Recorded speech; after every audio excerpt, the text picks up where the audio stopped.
Hello everyone. Today I am going to explain about machine learning, where our topic is Boston housing price. And before that, what is machine learning? Machine learning is an application of artificial intelligence that provides a system the ability to automatically learn and improve from the experience without being explicitly programmed.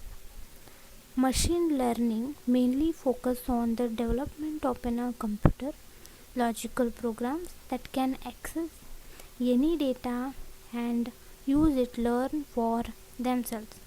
And as we know about our problem description, which is Boston housing price, where we are going to predict the price of the houses.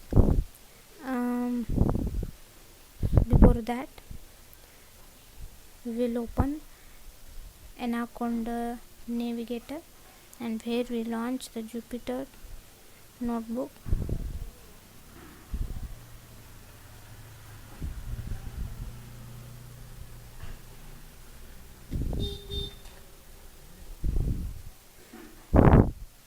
We are given the name as linear regression.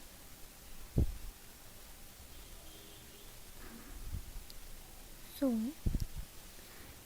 in Boston housing price, the machine will learn and then it will going to predict the price of the houses.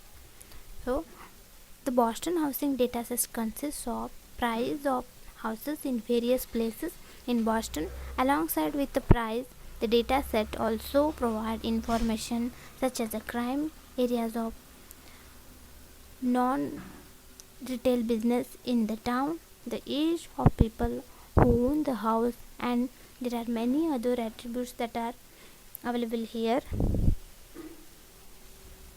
And the data consists of 506 data points and 14 columns, 13 features.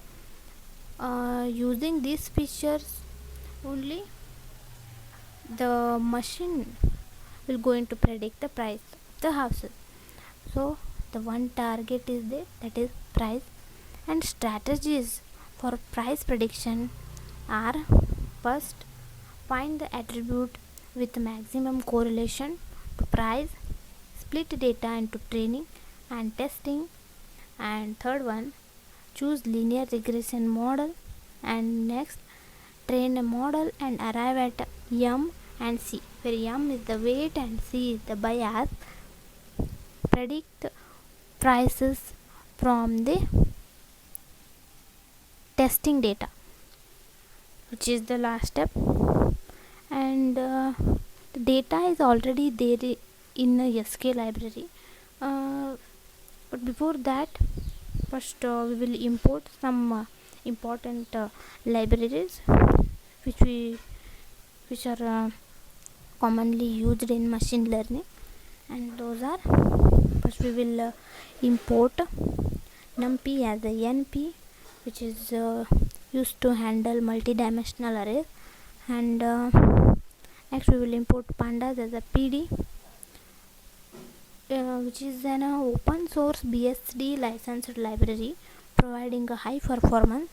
And next, import matplot library as MPL, which is used to draw the graphs. And func animation from matplot library animation, which is used to generate animation.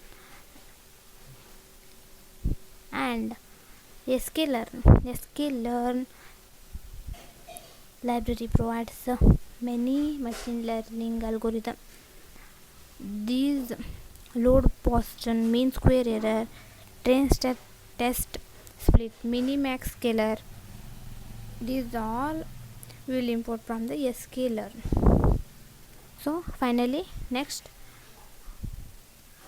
we will import HTML from ipython.display.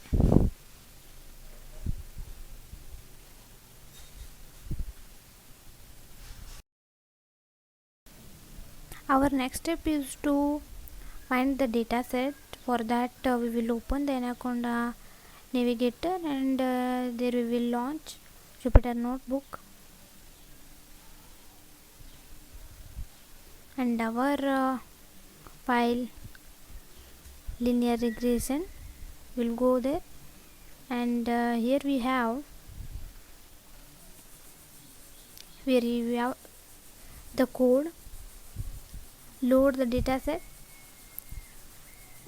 By this code we have loaded the data set, and the description also we can find here. Example: crime per capita, crime rate by town, and LSTAT percentage lower status of the population.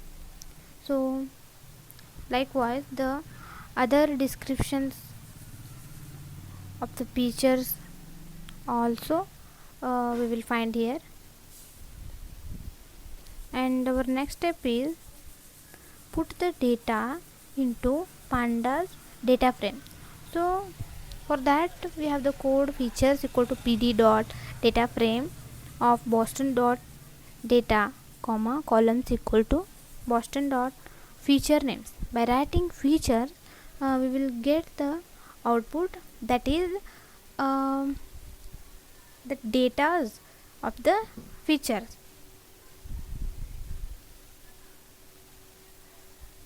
Okay, here is our output.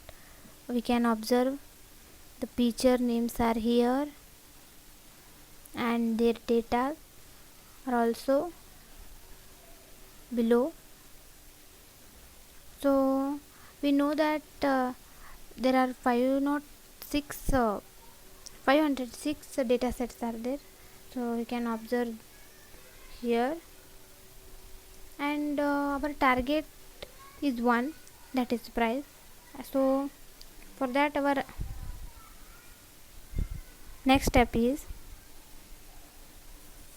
to find the target. So for that we have the code here. So here we got our target, that is the prices of the houses. So 506 rows are here, and only one column is there. So next we will find max of the target and min of the target. Max of the target is 50 and min of the target is 5. By using the max and min of the min functions of the Python, we have found maximum and minimum of the target.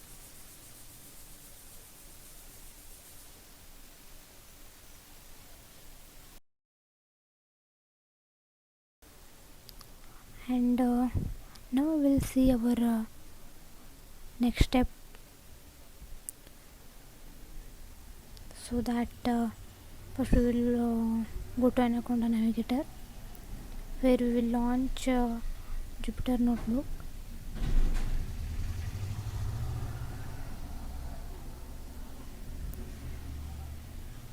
And there we have our code, which is in linear regression. And our next step is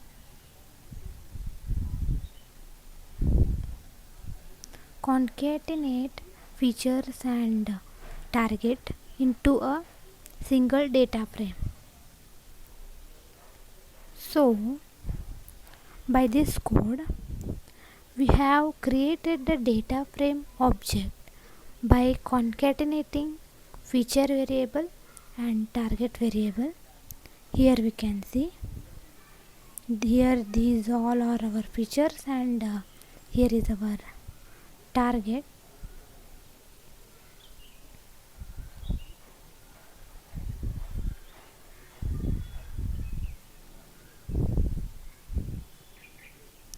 And our next step is use round of decimals is equal to 2 to set the precision to 2 decimal places.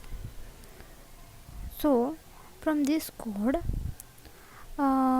we are going to find the count of the each feature and mean, standard deviation, minimum, maximum, 25%, 50%, 75%.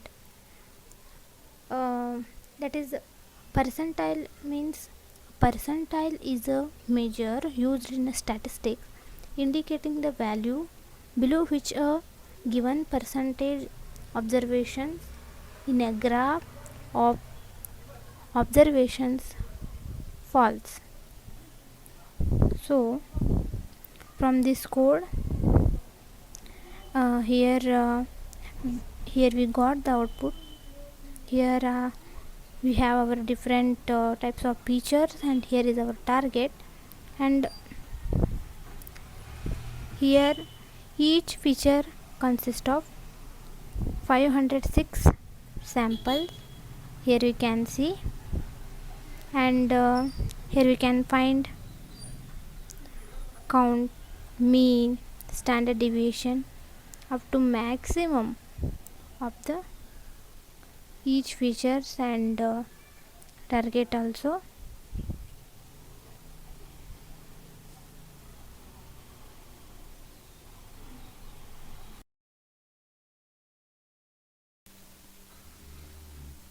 Okay, so our next step is to find correlation. So for that we will open our Anaconda Navigator, where we will launch Jupyter Notebook,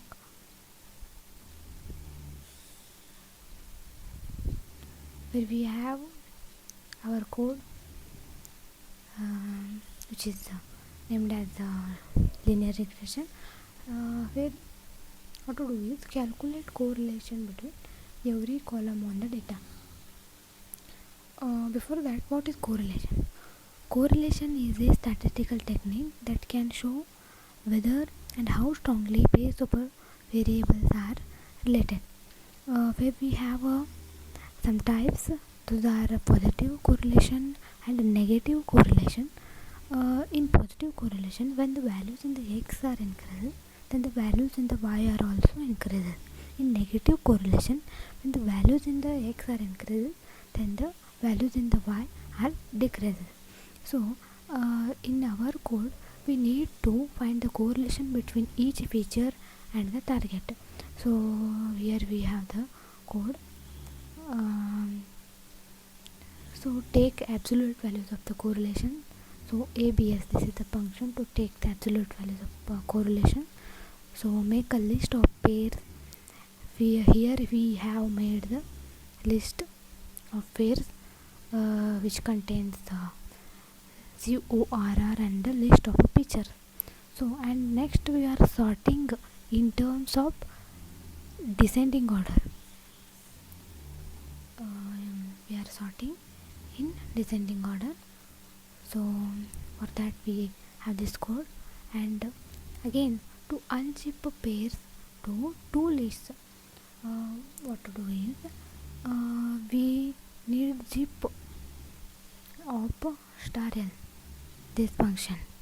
What it will do is takes a list that looks like in this form: ABC, DEF, GHI, and it returns ADG, BEH, CFI. So this is the function of the zip of star l to unzip pairs to two lists, and to plot the bar graph. Here we have the code, that is index is equal to np, it is numpy dot arrange len of labels, and figure size is here, and x label, y label. We have given like attributes and correlation with the target variable respectively. So plt dot show. So then we will get the output in terms of bar graph In this bar graph we can observe L stat and RM have the highest correlation with the target. And there also L stat has the highest correlation with the target. So here we have selected our L stat values as X value, and for Y it is target values, because L stat is making a highest correlation with the target. So that is why we have selected that. So normalization. Next step comes is normalization. So before normalization, when we will print our target values, these are our target values. But after normalization, what will happen is, before that, what is normalization? Normalization, the goal of a normalization is to change the values of a pattern in the data set to a common scale without distorting differences in the ranges of value. It is to bring the x-axis values and the y-axis values in the common scale. For example, the x-axis features have the values the scale 0 to 100, and the y-axis values have the value scale such as 0 to 1 lakh. Assume for that which are not in same range, as the large value doesn't necessarily mean it more important as a predictor. So we normalize the data to bring all the variables to the same range. So bring the all variables in the same range. We are using the concept of normalization here. So here we have used some functions min max scalar to bring those values in same scale between -1 to 1. Here we have used min max scalar and fit. Transform this using these functions. Here we are bringing those values in the same scale. So here we have seen before normalization what are our target values, but after normalization these are our target values. Now our x-axis values and y-axis values are in same range. So coming to next step, error. Define error function. Here we are defining error function. So what we have is m comma x comma c comma t, where m and c we know. T is the target and m is the weight and c is the bias value. And so mean square error, we are finding the error. We know the formula for that is 1 by n summation of I is equal to 1 to n and m into x plus c minus t of whole square, where m into x plus c, this is the predicted value, and minus t, where t is the target value. Here we have written our formula. and we are returning the error also. Here we are returning the error. So our next step is splitting the data. Splitting the data, which consists of training data set, validation data set, and test data set. So in training data set, what will happen is sample of a data used for learning. In validation, model sees the data but doesn't learn from it. Okay, in test data, sample of data to evaluate the final model fit. So we have these type of data sets from this. We have divided that in data splitting there is 65% of training and 15% of validation and 20% of testing. So here we can observe X train training set, testing set, Y train training set, testing set, and 0.2 indicate 20% of the data is randomly sampled as a testing data. As I have told earlier, so 20% of the data is using to test.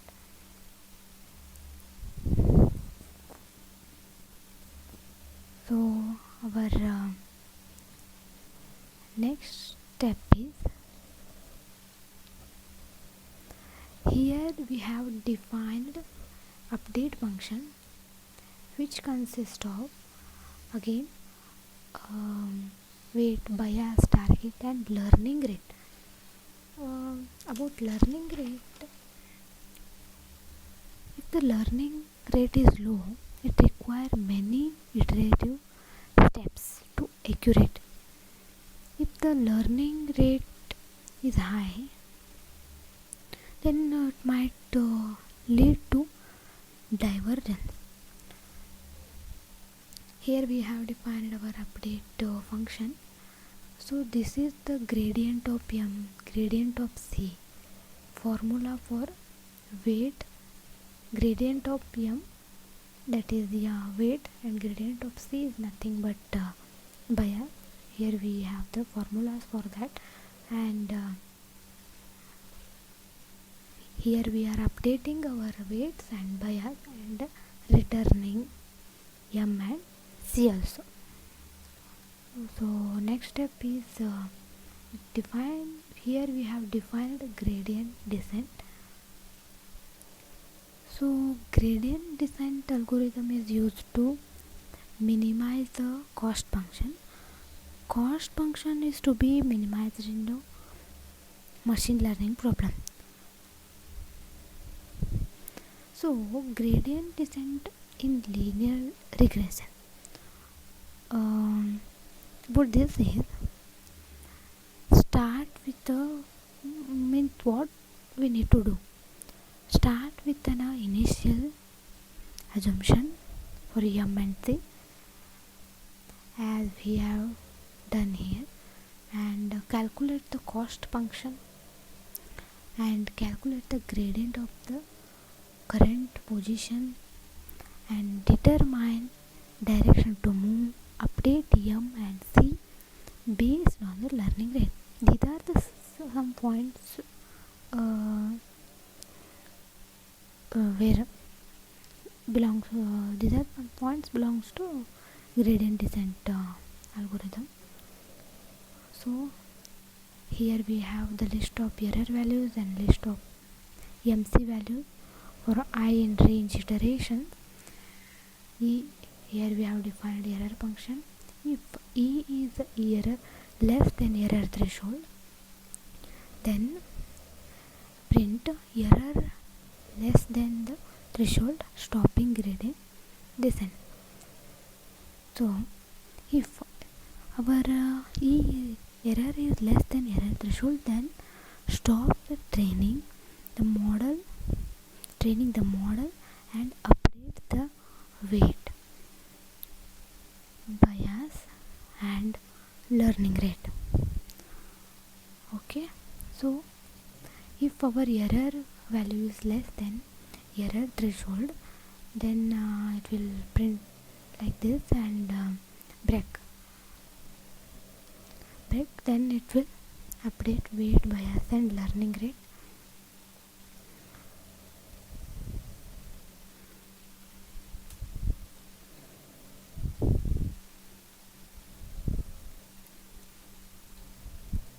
So our and here also we are returning MC, our error value, and MC value. And our next step is we are giving some initial points to initial M, initial C, learning rate, iterations, error threshold. We are giving some initial value, and here we are calling our function gradient descent, and here we are using our magic time function, whose work is it is a Python magic function which can be used to time a particular piece of code, that is a single execution statement or a single method. Okay, and wall time. Here after executing this portion of code, we will get the wall time. Wall time is run time, the total time to execute a program. And our here we have the code that as the number of iterations changes in the line are less noticeable. In order to reduce the processing time for the animation, it is advised to choose a smaller value. For that we have this code, and our next part is to generate animation and graphs. So for that what to do is initialize a figure and axis, and initialize a figure and axis, which indicates this statement, and initialize line. The same object is used by init initiate and update function. Here we have that, and define init function and update frame. So the and what we have done here is declare the animation object and set the callbacks and the number of frames. And coming back to this point, as we have defined a init function, whose purpose is the callback function initialize the graph, draw the training data such as that it is in the background, and set the limits of the x and y axis. And this function doesn't take any parameter. We are discussing about this function doesn't take any parameter, and return the line object. It returns the line object. Here we can see to be the line object to be returned because the func animation class requires that this function returns the line object. So about update frame function, the purpose is to update each frame, and using the M and C we compute the coordinates for the endpoints of the regression line, and the parameters are the frame number will be used to index the MC value, array to access the M and C value, to compute the coordinates for the new frame, and this update frame also returns line object. So here we will get the output like this. We'll get the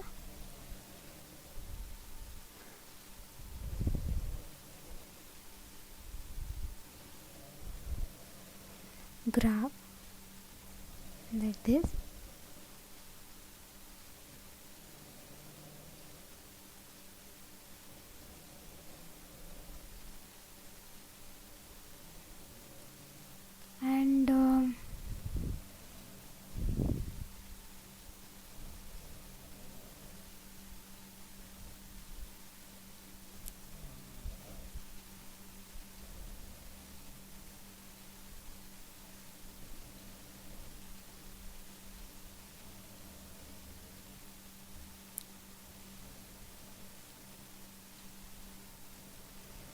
And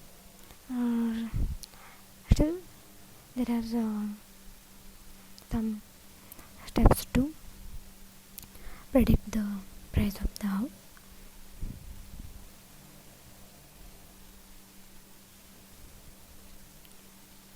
After we will see those steps also.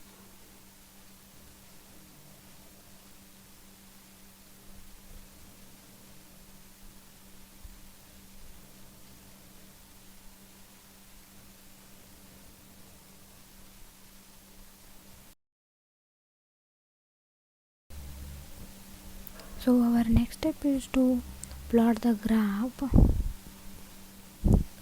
So for that here we will go and launch the Jupyter Notebook.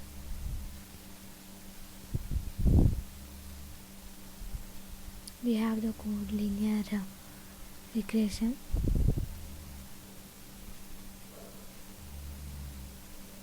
So now what we need to do is plot the regression line against the training dataset to visualize what the line looks like for the training dataset. So here we have the code for that, and X train, Y train, dataset, training dataset on X axis, training dataset on Y axis, and the color of those datasets blue, and the line equation for that is here, and the color of that line is red, and here we got the output like this. Here we can observe so here we can observe that training data is not lying on the straight line. It has a slight curve to it. The line of the model is predicted good approximation values of target. This means the line is giving a good prediction, but at sometimes here the predicted value might not be accurate.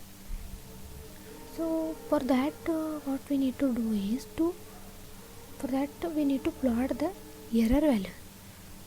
That what we'll do is that graph will show you how the error drops over time. So for that here we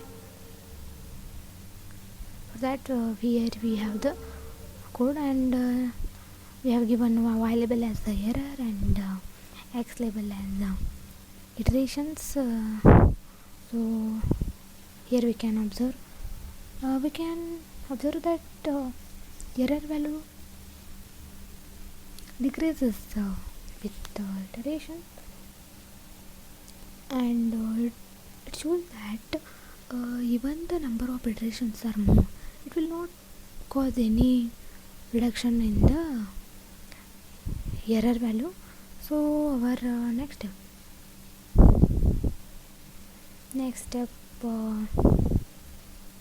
is compute the predictions on the test set as a vectorized operation.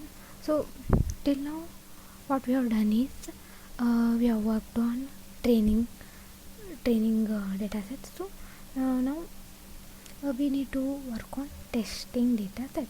So what we have is we need to compute the prediction on testing data set.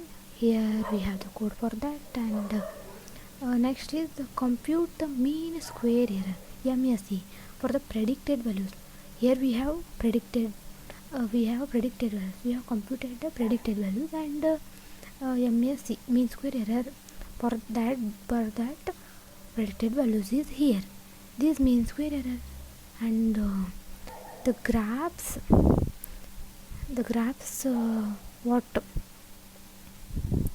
all we are observing, those all are different for different features we have seen earlier. Those are LSTAT and grime. So different features what we have, these graphs and mean square error all are different for them. And next step is put x test, y test and predicted values into a single data frame, so that we can see the predicted values alongside the testing set. So in one single data frame, what we have is x values, target y values, and predicted y values. So from that we can easily observe how our predicted values are near to target value. So for this code, the output what we got is here we can see these are x values and target y values and predicted y values. We can see the predicted y values are near to target y values, and next what we need to do is plotting the graph of x test and y test, testing data set on x axis and testing data set on y axis. In the above graph what we have done is x train, y train. So there we have a training data set on both axes. Here we have a testing data set. So here we have the straight line, here we have the graph. So next step is reshape to change the shape that is required by the scaler. So we need to compute the predicted values for each x value using the line equation with the m and c values learned from the gradient descent algorithm. So here what we need to do is reshape predicted x test and y test arrays from a row to column. Reshape by using the function reshape, we need to reshape x test, y test and predict them. So next we need to scale them. Scale x test, scaled y test, scaled predicted, scale. For that we have used inverse transform function here, and scaling adds an extra dimension to each of the arrays. Therefore, to remove the extra dimension, here we need to use a slicing operation. We can observe a slicing operation. Here -1 denotes to select the last element, and colon denotes to select all elements. So this is the code.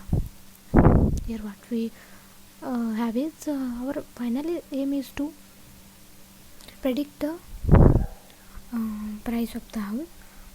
Finally, the machine has learned to predict the price of the houses. So this code, the output what we got here is, here we x values, here are the target y values, and here are the predicted y values, which are here we can observe which are near to our, not exactly same, but near to our target y value. So yes, so we can say that our machine has learned to predict the prices of the house. So here we have completed our Boston housing price project, which is the topic of the machine learning. So thank you.